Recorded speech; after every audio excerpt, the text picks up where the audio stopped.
Solo बच्चों, आप सभी का स्वागत है इस YouTube चैनल पर। इस YouTube चैनल का नाम है नियॉन क्लासेस और मेरा नाम है चंद्रपाल वर्मा। और आज की इस वीडियो में हम लोग पढ़ने वाले हैं चेन रूल। ठीक है, चेन रूल के कुछ प्रैक्टिस क्वेश्चन को जो मैंने आप सभी लोगों को दिया था उसको हम लोग प्रैक्टिस करेंगे। उसके बाद थोड़ा सा और बचा है जो कि हम लोग डिफ्रेंशिएशन है उसको हम लोग ग्राफ के जरिए अंडरस्टैंड करेंगे, उसको समझेंगे। ठीक है, तो हम लोग स्टार्ट करते हैं। जो मैंने कल का क्वेश्चन दिया था ना 5 क्वेश्चन, उसको हम लोग करते हैं। फिर थोड़ा सा फिर हम लोग आगे बढ़ेंगे। ठीक है, डिफरेंशिएशन का। और प्रोबेबली ये लास्ट लेक्चर होने वाला है डिफरेंशिएशन का। इसके बाद एक और वीडियो होगा जो कि 1 शॉट होगा, जिसमें मैं कम्प्लीटली पूरा रिवाइज़ करवाऊंगा डिफरेंशिएशन को। ठीक है बच्चों, तो उसको आप लोग जरूर से देख लेना, उस वीडियो को। आप सभी लोग का रिवीजन हो जाएगा एक बार। तो यहाँ पर जो हम लोग का पहला क्वेश्चन है, इसमें हम लोग को दिया है y = sin 2x + 5 ऐसे दिया है।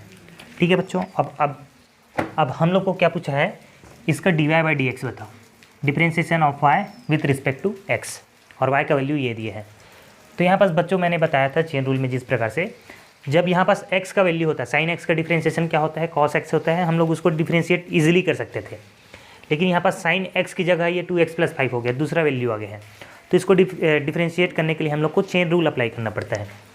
तो हम लोग इसको एक बारी के लिए हम लोग क्या मानते हैं, इसको x मानते हैं। तो ये sin x का डिफरेंशिएशन क्या होता है, cos x। अब x की जगह हम लोग ये नहीं रखेंगे, x की जगह हम रखेंगे 2x + 5 रखेंगे। अब जिसको हमने x माना है ना बच्चों, तो उसको हम लोग क्या करेंगे, फिर से एक बार डिफरेंशिएट करेंगे। जिसको हमने x माना है उसको डिफरेंशिएट करेंगे।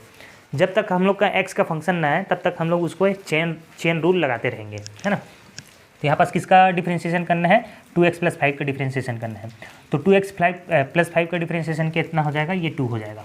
ठीक है बच्चों, यहाँ तक हम लोग का यहाँ पास ये देखो 2x + 5 किसका फंक्शन है, x का फंक्शन है। तो हम लोग का डिफरेंशिएशन यहीं पास रुक जाएगा। ठीक है बच्चों, दूसरा क्वेश्चन देखो।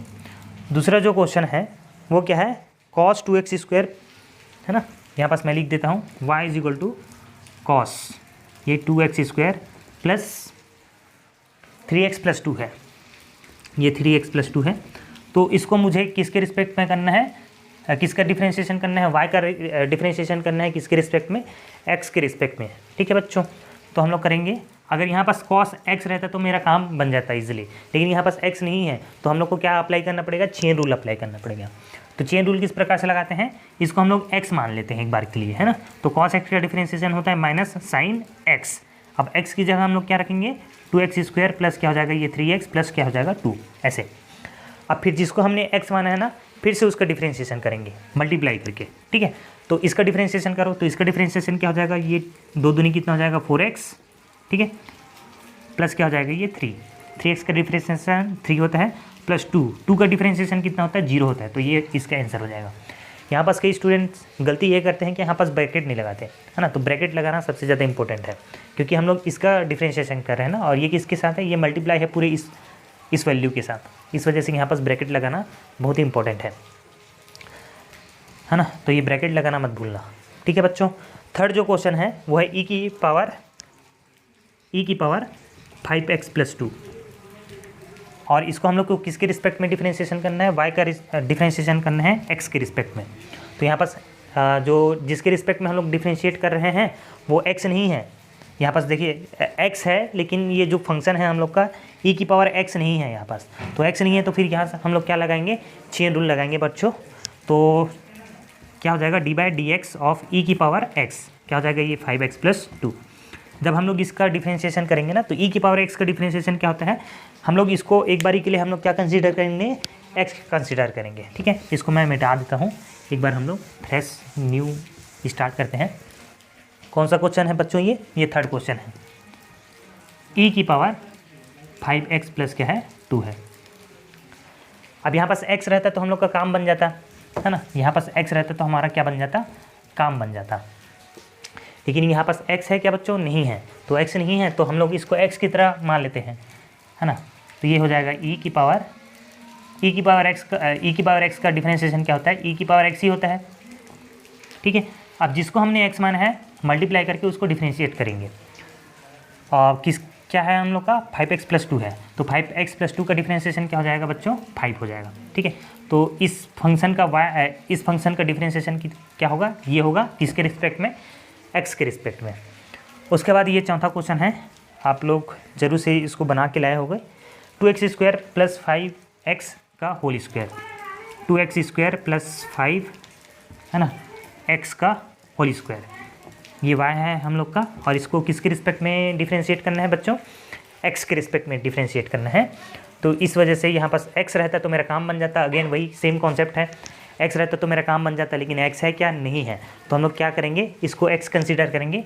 x का पावर 2 है तो पावर सामने आता है, और x की जगह क्या लिखोगे आप लोग? 2x² + 5x लिखोगे। और पावर में कितना कम हो जाता है? 1 कम हो जाता है, तो 2 में 1 कम हो जाएगा तो ये 1 हो जाएगा। फिर हम लोग मल्टीप्लाई करके जिसको हम लोग ने x माना है, जिसको हमने x कंसीडर किया है, उसको फिर से डिफ्रेंशिएट करेंगे। तो इसको डिफ्रेंशिएट करोगे तो क्या हो जाएगा? ये 4x है ना, पावर 1 कम हो जाएगा। ठीक है, यहाँ पास ब्रैकेट लगाना मत भूलना। ये प्लस क्या हो जाएगा? 5 हो जाएगा ऐसे। तो इस चौथे का जो आंसर आएगा वो इतना आएगा, x के रिस्पेक्ट में डिफ्रेंशिएशन। पाँचों जो प्रश्न है बच्चों वो कौन सा है? पाँचों प्रश्न यहाँ हम लोग लिख लेते हैं। आप सभी लोग इसको नोट करते चलिए। अगर आप लोग का जो गलत है आंसर, उसके बाद एक बार आप लोग जरूर से इसको रिवाइज करिएगा तो हो जाएगा आप सब लोग से फिर से एक बार डिफ्रेंशिएशन। ठीक है, चेन रूल। पाँचवा है 10 2x² + 3x। पाँचवा जो क्वेश्चन है y = दिए है 10, ब्रैकेट में है 2x² क्या है + 3x है। ठीक है बच्चों, तो अगेन यहाँ पास 10x रहता है तो हम लोग इसका सिंपल से डिफ्रेंशिएशन कर सकते थे, वो हो जाता sec² x हो जाता। ठीक है, तो अब हम लोग क्या करेंगे, 10x का डिफ्रेंशिएशन क्या होता है? sec² x होता है ना। इसको हम लोग x कंसीडर कर लेंगे तो ये हो जाएगा sec² x हो जाएगा। अब इसको हमने x कंसीडर कर लिए है तो x की जगह अब हम लिखेंगे 2x² + क्या हो जाएगा? 3x। अब जिसको हमने x की है ना, उसका फिर से डिफ्रेंशिएशन करेंगे मल्टीप्लाई करके। ठीक है, इसको हम लोग को क्या करना है? फिर से डिफ्रेंशिएट करना है। तो डिफ्रेंशिएशन करेंगे तो इसका हो जाएगा 2 दूनी 4, ब्रैकेट लगाना मत भूलना, 4x + क्या हो जाएगा? ये 3 ऐसे। ठीक है, 10x का डिफ्रेंशिएशन क्या होता है? sec² x। फिर उसके बाद इसको ऐसे करके, है ना। ये 5 क्वेश्चन हो गए डिफ्रेंशिएशन के, जो कि चेन रूल के ऊपर था। ठीक है, अब मैं आप सभी लोग को कुछ क्वेश्चन दे देता हूँ बच्चों, तो आप सभी लोग एक बार और से उसको बना के ला लेना, है ना। और ये फिजिक्स में यूज़ होता है, बेसिकली किस में यूज़ होता है? फिजिक्स में यूज़ होगा चेन रूल। उसको मैं क्वेश्चन के रूप में आप सभी लोग को दे देता हूँ, है ना। यहाँ पास है sin ωt, है ना। थीटा जो है वो क्या है? sin ωt है। और इसका आप सभी लोग को क्या करना है? आप सभी लोग को निकालना है dθ/dt। किसका डिफ्रेंशिएशन करना है? थीटा का डिफ्रेंशिएशन करना है। किसके रिस्पेक्ट में? t के रिस्पेक्ट में, है ना। ये पहला प्रश्न है। दूसरा प्रश्न है, अगर थीटा दे दिया है हम लोग को cos ωt। ठीक है बच्चों। और तीसरा जो है, अगर थीटा का वैल्यू दे दिया है sin ωt + फाई, इस प्रकार से। और ये फाई क्या है हम लोग का? फाई एक एंगल है ना। फाई क्या है हम लोग का? एंगल है, या फिर इसको आप लोग कांस्टेंट की तरह ट्रीट कर सकते हो। ठीक है, और चौथा मैं आप सभी लोग को देता हूँ, थीटा = sin ωt का स्क्वायर + 2 ओमेगा ऐसे। ठीक है बच्चों, तो इन सभी का आप सभी लोग क्या करिए? डिफ्रेंशिएशन जरूर से करिए। ये सभी क्या है? ये sin ωt और cos ωt आप सभी लोग के पास आएगा एक बार, है ना। जब आप लोग SHM और वेव पढ़ते रहोगे ना, तो ये आएगा। इसको डिफ्रेंशिएट करने के लिए थीटा का डिफ्रेंशिएशन करो t के रिस्पेक्ट में। जब ऐसा करोगे ना तो ये हम लोग को मिलता है ओमेगा मिलता है ना। एंगुलर स्पीड मिलता है, बेसिकली हम लोग को एंगुलर स्पीड मिलता है। चलो ठीक है, तो इसको अभी मैं मिटा दे रहा हूँ। आप लोग बस अभी इतना ही करिए। तो ये 4 क्वेश्चन है, 4 क्वेश्चन को जरूर से बना लेना, है ना। ठीक है, तो चलो बच्चों, ग्राफिकली हम लोग अंडरस्टैंड करते हैं कि डिफ्रेंशिएशन का रियल मीनिंग क्या होता है। तो मैं एक बहुत ही सिंपल सा केस लेता हूँ, और उस सिंपल से केस के जरिए मैं आप सभी लोग को बताना चाहूँगा कि डिफ्रेंशिएशन का मीनिंग क्या होता है ना। तो मैं एक केस ले लेता हूँ। y जो है फंक्शन है किसका? x का, है ना। बहुत ही एक सिंपल सा हम लोग ग्राफ ड्रॉ करने वाला है यहाँ पास। जैसे कि मैंने ले लिया y = 2x² + 1 ऐसे ले लिया, है ना। y = 2x² + 1 क्या है? यहाँ पास y जो है फंक्शन है किसका? x का, है ना। तो इसका मुझे ग्राफ बनाना है ना। किसका ग्राफ बनाना है? y का ग्राफ बनाना है। तो इसके लिए मुझे चाहिए कोऑर्डिनेट्स। क्या चाहिए बच्चों? इसके लिए मुझे कोऑर्डिनेट्स चाहिए। तो यहाँ पास मैं क्या ले लेता हूँ, ऐसे खींच देता हूँ, है ना। आराम से समझेंगे। यहाँ पास मैं ले लेता हूँ एक्स कोऑर्डिनेट, यहाँ पास ले लेता हूँ वाई कोऑर्डिनेट, है ना। और हम लोग क्या बनाने वाले हैं, ग्राफ को बनाने वाले हैं ऐसे। ठीक है बच्चों, अगर मैं x का वैल्यू 0 रखता हूँ तो y का वैल्यू कितना होगा, 1 होगा। इस इक्वेशन में x का वैल्यू अगर मैं 0 रखता हूँ तो y का वैल्यू कितना होगा, 1। अगर मैं x का वैल्यू 1 रखता हूँ तो यहाँ पास 1 का स्क्वायर कितना हो जाएगा, 1 ही हो जाएगा, और ये 2 + 1 कितना हो जाएगा, ये 3 हो जाएगा। अगर मैं x का वैल्यू 2 रखता हूँ तो ये 2 दूनी 4, दूनी 8 + 1 कितना हो जाएगा, 9 हो जाएगा इसका। अगर मैं x का वैल्यू 3 रखता हूँ तो 3 × 9, दूनी 18 + 1 कितना हो जाएगा, ये 19 हो जाएगा। ठीक है बच्चों, ये जो है हमारे पास क्या आ गया है, एक सिंपल सा इक्वेशन आ गया है। इस इक्वेशन का अगर मैं ग्राफ बनाना चाहूँ तो x एक्सिस और y एक्सिस में बनाऊँगा, है ना। ये कौन सा एक्सिस है, ये मेरा x एक्सिस है, ये कौन सा एक्सिस है, y एक्सिस है। ठीक है बच्चों,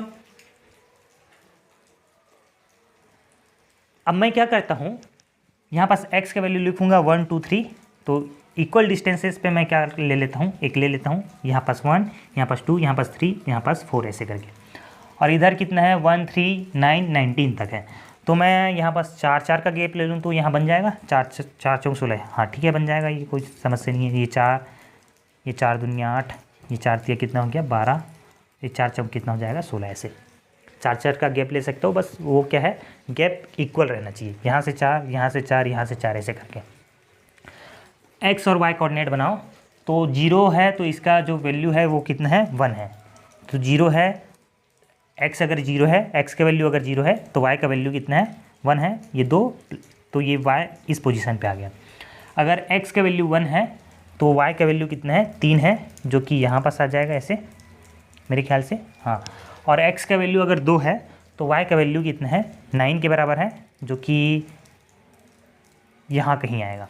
ठीक है, अगर x का जो वैल्यू है वो 3 है ना, तो y का वैल्यू कितना हो जाएगा, 19 हो जाएगा। 12 ये 8 कितना है, 19 है, 16 4 कितना हो जाएगा, ये 20 हो जाएगा। तो 19 कहीं यहीं पास आएगा ऐसे, है ना, ये कहीं यहाँ पास आएगा। और अगर मैं इसको ऐसे जोड़ दूँ तो ये कुछ इस प्रकार का ग्राफ मुझे मिलेगा, है ना, जो कि एक पैराबोला ग्राफ कहलाता है। अगर मुझे चेंज पता करना हो तो मैं एक पॉइंट यहाँ पर से ले लेता हूँ, जो कि इस पॉइंट का कोऑर्डिनेट क्या है, ये है x में 2 है और y में कितना है, ये 9 है। ठीक है बच्चों, और मैं इसको इस कोऑर्डिनेट को ले लेता हूँ। यहाँ पास जो कोऑर्डिनेट है, x कोऑर्डिनेट कितना है मेरा, 3 है, और y कोऑर्डिनेट कितना है, 19 है।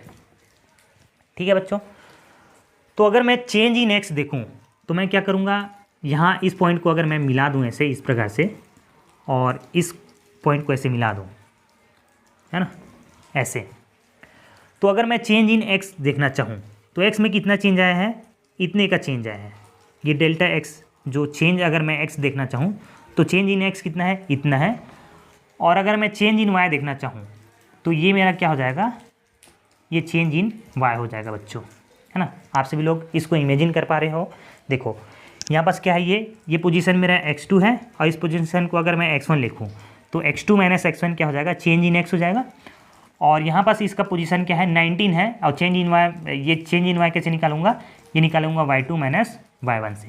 यहाँ पास y2 कितना है, यहाँ पास 19 है, यहाँ पास 19 है, और यहाँ पास y का वैल्यू कितना है, यहाँ पास 9 है, ये है ना, यहाँ पास y का वैल्यू कितना है, 9 है। तो चेंज इन y कितना हो जाएगा, 19 - 9 ऐसे करके। ठीक है, ठीक है बच्चों, ये चेंज इन y निकल गया। अगर मैं चेंज इन x निकालना चाहूँ तो ये हो जाएगा, चेंज इन x कितना हो जाएगा, x2 कितना है हम लोग का, 3 है, और x1 हम लोग का कितना है, ये हम लोग का 2 है। तो 3 - 2 कितना हो जाएगा, ये 1 हो जाएगा ऐसे बच्चों, है ना। तो अभी हम लोग समझते हैं, अगर मैं लिखना चाहूँ delta y by delta x, अगर मैं ऐसे लिखना चाहूँ तो मैं क्या लिखूँगा, change in y with respect to change in x। अब ये जो चेंज है ना, इसको हम लोग किससे रिप्रेजेंट करते हैं, डेल्टा से रिप्रेजेंट करते हैं। जब भी चेंज लिखना हो तो हम लोग फिजिक्स में इसको डेल्टा से रिप्रेजेंट करते हैं। इसका नाम क्या है, इसका नाम है डेल्टा, है ना। इस सिंबल का क्या नाम है, इस सिंबल का नाम है डेल्टा। ठीक है, तो अगर change in change in y with respect to change in x, इसको हम लोग बोलते हैं एवरेज चेंज बोलते हैं, है ना, एवरेज रेट ऑफ चेंज बोलते हैं। इसको क्या बोला जाता है? एवरेज रेट ऑफ चेंज बोला जाता है बच्चों, है ना, ध्यान रखना, इसको बोला जाता है एवरेज रेट ऑफ चेंज। अब यहाँ पर देखिए जो y का जो चेंज है वो सिग्निफिकेंट है ना, y का जो चेंज है वो क्या है? सिग्निफिकेंट है। 19 में 9 घटाओगे तो कितना बचेगा? 10 बचेगा, जो कि सिग्निफिकेंट है। आप लोग इसको इजीली ऑब्जर्व कर सकते हो, बता सकते हो कि ये 10 यूनिट का चेंज है ऐसे करके। और जो x में जो चेंज है वो भी कितना है? सिग्निफिकेंट है। तो इस प्रकार का जो चेंज होता है ना उसको हम लोग एवरेज रेट ऑफ चेंज बोलते हैं। तो एवरेज रेट ऑफ चेंज होगा change in y with respect to change in x। लेकिन अगर यही चेंज जो है वो बहुत ही ज़्यादा छोटा हो जाए, है ना, ये जो चेंज है change in x with respect to change in y, sorry यहाँ पर फिर से ध्यान से सुनिए, change in y with respect to change in x, अगर ये सिग्निफिकेंट ना होके बहुत ही ज़्यादा छोटा हो जाए तो इसको हम लोग बोलते हैं डेल्टा बोलते हैं, डेल बोलते हैं। इसको हम लोग बोलते हैं डी से रिप्रेजेंट करते हैं। इसको किससे रिप्रेजेंट करते हैं? डी से रिप्रेजेंट करते हैं, है ना। तो अगर बहुत ही छोटा चेंज लेना चाहूँ यहाँ पास, तो यहाँ पास मैं एक बहुत ही ज़्यादा छोटा चेंज ले लिया ऐसे, है ना। अगर आप लोग देखना चाहो तो ये बहुत ही ज़्यादा छोटा चेंज है। अगर इस बहुत ही छोटा चेंज को मैं लिखना चाहूँ तो मैं लिखूँगा ऐसे। इसको अभी आप सभी लोग को इसको समझाने के लिए मैं क्या कर रहा हूँ, इसको बड़ा बनाने के लिए बड़ा बना के दिखला रहा हूँ, ठीक है।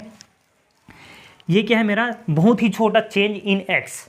बहुत ही छोटा चेंज इन x को मैं कैसे लिखूँगा? dx लिखूँगा, ठीक है बच्चों। बहुत ही छोटा चेंज इन x जो होगा ना उसको मैं क्या लिखूँगा? dx लिखूँगा। और बहुत ही ज़्यादा छोटा चेंज इन y को मैं क्या लिखूँगा? dy लिखूँगा, है ना। तो इसको बहुत ही ज़्यादा छोटा चेंज को हम लोग बोलते हैं इंस्टेंटेनियस रेट ऑफ चेंज, है ना। तो अगर मैं इंस्टेंटेनियस रेट ऑफ चेंज निकालना चाहूँ, इसको मैं बच्चों यहाँ पर से मैं ये डाटा वगैरह मिटा रहा हूँ। आप सभी लोग इसको एक बार स्क्रीनशॉट ले लीजिए या फिर इसको नोट कर लीजिए, है ना। यहाँ पर मैं डाटा को मिटा रहा हूँ क्योंकि डाटा का भी कोई हम लोग को काम नहीं है, ठीक है। यहाँ पर और मैं समझाऊँगा, ठीक है। और डेल्टा को भी मिटा रहा हूँ। तो अगर मुझे बहुत ही छोटा change in y with respect to x चाहिए तो मैं इसको कैसे लिखूंगा? इंस्टेंटेनियस रेट ऑफ चेंज लिखते हैं। इसको क्या लिखते हैं बच्चों? Instantaneous rate of change. Instantaneous rate of change लिखते हैं, है ना। इंस्टेंटेनियस का मतलब क्या होता है?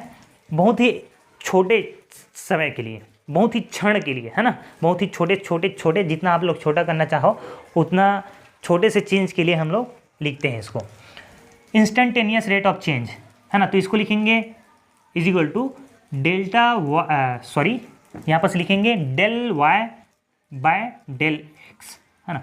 बहुत ही छोटा change in y with respect to बहुत ही छोटा चेंज इन एक्स, और इसी को बोला जाता है डिफरेंशिएशन, है ना। तो क्या हुआ? Rate of change of y with respect to change in x, है ना। और इसी को क्या बोलते हैं हम लोग? डिफरेंशिएशन बोलते हैं। तो चेंज बहुत ही ज़्यादा छोटा हो तो इसके लिए हम लोग डिफरेंशिएशन का यूज़ करते हैं। डिफरेंशिएशन का एक और मीनिंग होता है बच्चों, डिफरेंशिएशन ना ये पूरा जो स्लोप है, ये जो स्लोप है ना, वो किसका है? ये जो ग्राफ बना है वो किसका बना है? वाई का बना है ना। तो y is equal to 2x² + 1 है, ठीक है। ये इसका ग्राफ है। तो इस ग्राफ को तोड़ना, है ना। तो डिफरेंशिएशन का हिंदी मीनिंग आप लोग देखोगे तो वो होता है तोड़ना। तो इसको मैंने इस पूरे ग्राफ को बहुत ही छोटा से ऐसे तोड़ दिया है ना। यहाँ पास भी मैं बना सकता हूँ, इसमें तोड़ दिया, यहाँ पास भी ऐसे तोड़ दिया, यहाँ पास भी ऐसे तोड़ सकता हूँ, है ना। तो डिफरेंशिएशन का मतलब ये होता है ना। पूरे जो ग्राफ है ना उसको छोटा छोटा जो पार्ट है उसमें तोड़ देना, इसी को हम लोग क्या बोलते हैं?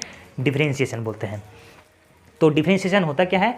डिफरेंशिएशन होता है change in y with respect to change in x, है ना। और वो चेंज कैसा होना चाहिए? बहुत ही ज़्यादा छोटा होना चाहिए, ठीक है बच्चों।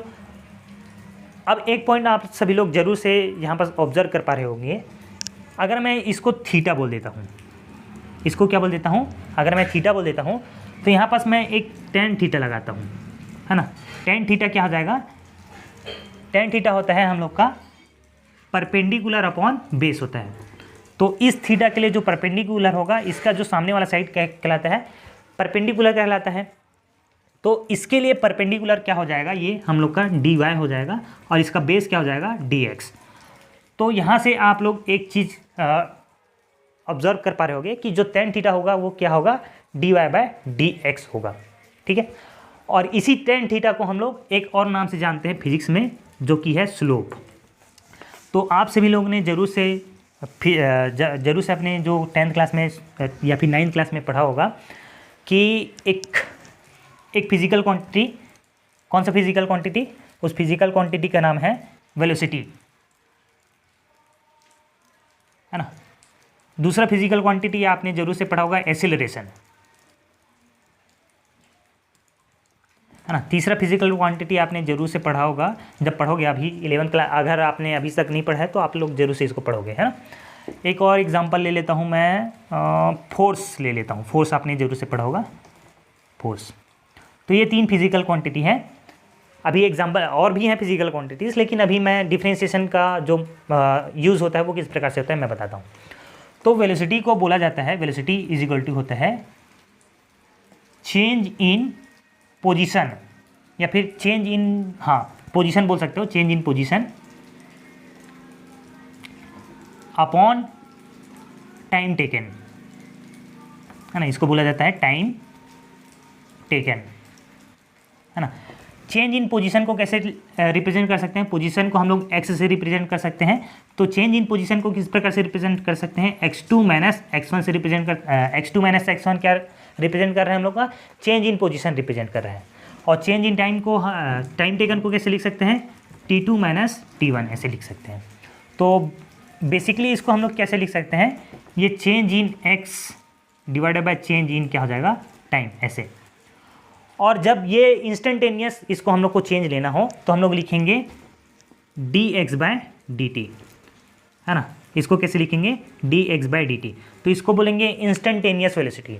इसको हम लोग क्या बोलेंगे, इंस्टेंटेनियस वेलोसिटी, क्योंकि जो चेंज इन x है विथ रिस्पेक्ट टू t है वो बहुत ही ज़्यादा छोटा चेंज है ना।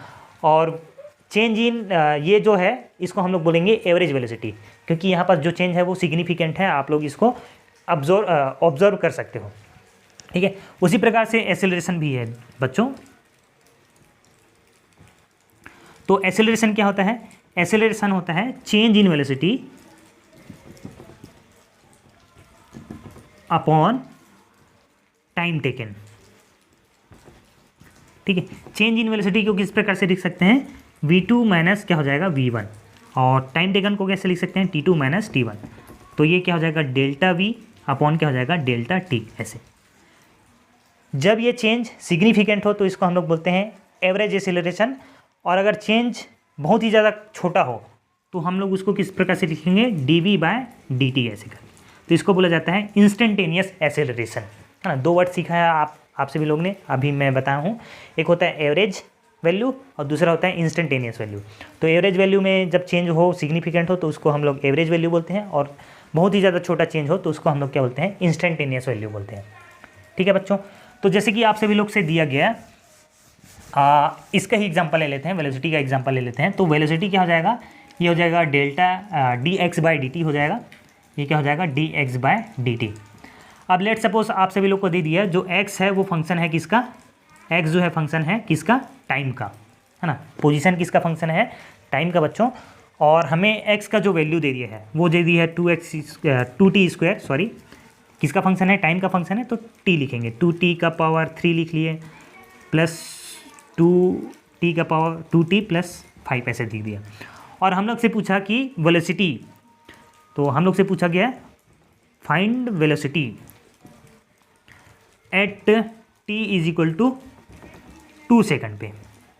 तो 2 सेकंड में यानी कि इंस्टेंटेनियस वेलोसिटी पूछ रहा है, 2 सेकंड में इसका वेलोसिटी कितना होगा। तो इंस्टेंटेनियस वेलोसिटी के लिए हम लोग क्या करेंगे, हम लोग निकालेंगे dx अपॉन क्या हो जाएगा dt, differentiation of x with respect to t। ये क्या देगा हम लोग को, वेलोसिटी देगा। ऐसे करेंगे बच्चों, ठीक है। ये d क्या हो जाएगा dt, और x की जगह हम लोग क्या लिखेंगे, अब ये लिखेंगे, है ना। x की जगह हम लोग क्या लिखेंगे, ये लिखेंगे। ये हो जाएगा 2t⁻³ प्लस 2t प्लस क्या हो जाएगा 5, ऐसे। तो इस पर फिजिक्स का एप्लीकेशन ये है, तो अगर हम लोग इसका जब डिफ्रेंशिएशन करेंगे तो बच्चों क्या हो जाएगा, ये 3 दूनी कितना हो जाएगा 60 है ना का स्क्वायर प्लस क्या हो जाएगा ये 2t और इसका 2 हो जाएगा सॉरी, और इसका डिफ्रेंशिएशन तो कितना हो जाएगा 0 हो जाएगा ऐसे। तो इसका जो वेलोसिटी आ जाएगा, वेलोसिटी इज इक्वल टू हो जाएगा 6t का स्क्वायर प्लस क्या हो जाएगा 2। अब कौन से सेकंड में हमने पूछा है वेलोसिटी, वो 2 सेकंड में पूछा है। तो यहाँ पास टी का वैल्यू कितना रखेंगे 2 रखेंगे, तो 6 और ये 2 दूनी कितना हो जाएगा 4 प्लस ये हो जाएगा 2 और 6 चौक कितना हो गया 24, 24 प्लस 2 कितना हो गया, ये हो जाएगा 26 मीटर पर सेकंड ऐसे। तो इस प्रकार का एप्लीकेशन है, इस प्रकार से हम लोग करते हैं फिजिक्स में डिफरेंशिएशन का यूज़। आई होप बच्चों ये सभी आप सभी लोग को क्लियर हो। अगर आप सभी लोग ने ये यहाँ तक वीडियो देख लिया है तो जरूर से इस वीडियो को लाइक कर देना और चैनल को सब्सक्राइब कर देना। इसी प्रकार का जो वीडियो है, इसी प्रकार का जो कंटेंट है वो आप सभी लोग को डिलीवर होते रहेगा और आप सभी लोग इसको जरूर से नोट कर लेना। आज का जो ये डिफरेंशिएशन का सेशन है वो यहीं समाप्त होता है। हम लोग एक बार पूरे डिफरेंशिएशन को वन शॉट में कंप्लीट करेंगे, तो आप सभी लोग उस वीडियो को भी देख लेना अपने रिवीजन पर्पज़ के लिए। बाकी डिफरेंशिएशन बहुत ही ज़्यादा सरल आएगा, है ना। इसी प्रकार का डिफरेंशिएशन आप सभी लोग से लगातार AIPMT में पूछा जाता है कि अगर ये x जो है फंक्शन है, टाइम का फंक्शन है, तो वेलोसिटी निकालो, इतना सेकंड में वेलोसिटी कितना होगा, इतना सेकंड में एक्सीलरेशन कितना होगा, ऐसे प्रकार का क्वेश्चन आता है जो कि बहुत ही ज़्यादा सरल होते हैं और डिफरेंशिएशन के बहुत ही ज़्यादा बेसिक में, है ना, बेसिक से बेसिक में इसका उत्तर मिल जाता है ना। तो बस आप लोग को क्या करना है, बस कंसिस्टेंट रहना है, कंसिस्टेंटली होके ये वीडियो देखना है अंत तक। आप लोग का फिजिक्स में जो स्कोर होगा, फिजिक्स में जो कमांड होगा वो बहुत ही अच्छे तरीके से हो जाएगा, इसकी गारंटी मैं देता हूँ। और मैं एक अनाउंसमेंट करना चाहता हूँ कि मैं एक केमिस्ट्री का भी वीडियो, केमिस्ट्री के जो वीडियोस हैं उसको भी धीरे धीरे करके अपलोड करना चालू करूँगा। तो उसका टाइमिंग कब रहेगा उसको तो मैं अभी नहीं बता सकता, क्योंकि मुझे थोड़ा सा समय चाहिए रहता है बाकी कामों के लिए, इस वजह से वो वीडियो अभी तक नहीं आ रहा है। लेकिन जल्द से जल्द हम लोग केमिस्ट्री को भी ऐसे कंटिन्यू करेंगे, ठीक है। तो अभी तो फिजिक्स लेकिन हर रोज़ कंटिन्यू रहेगा। डेली आप लोग का जो वीडियो है, वीडियो कितने बजे आ जाएगा, डेली वीडियो जो रहेगा ना वो 6 PM यानी कि 6 बजे शाम को ये अपलोड हो जाएगा फिजिक्स का वीडियो। तो आप लोग 6 बजे से जब भी अपना चाहो अपना टाइम पे उस वीडियो को देख सकते हो और पढ़ सकते हो। और कौन सा यूट्यूब चैनल है, चैनल का जो नाम है नियॉन क्लासेस है। नियॉन क्लासेस रखने के पीछे का जो उद्देश्य है ना, शायद मैंने बताया था लेकिन उसको रिकॉर्ड करके नहीं डाला हूँ, तो मैं बता देता हूँ। नियॉन क्लास जो है ना बच्चों, वो दो वजह से रखा गया है। सबसे पहला तो ये नियॉन एक नोबल गैस है, नोबल गैस जो कि किसी के साथ रिएक्ट नहीं करते, तो ये एक प्रॉपर्टी हो गया। तो हमारे मनुष्य जीवन में भी उसी प्रकार का प्रॉपर्टी हम लोग को रखना चाहिए, नोबल गैसेस की तरह, किसी के साथ रिएक्ट ना करना, है ना, अपने काम से काम लेना और समाज से दूसरे के विचार से प्रभावित हुए, है ना, दूसरे के विचार से दूसरे का जो विचार है उससे बिना प्रभावित हुए अपना काम करना, है ना, सकारात्मक सोचना, ये इस प्रॉपर्टी से हम लोग उसको सीख सकते हैं। दूसरा है, अगर आप लोग इसको तोड़ोगे तो क्या बनेगा, एक होता है न्यू और दूसरा होता है ऑन, है ना। न्यू का मतलब होता है नया चीज़, नया एक्सपीरियंस या फिर नया कुछ भी आप लोग नया सीख बोल सकते हो, और ऑन का मतलब होता है अंदर आने देना, है ना। तो अपने जीवन में नए नए चीज़ों को, नए नए एक्सपीरियंस को, नए नए सीखों को आने देना, है ना, इसको हमेशा खुला रखना, उसके लिए दरवाज़ा।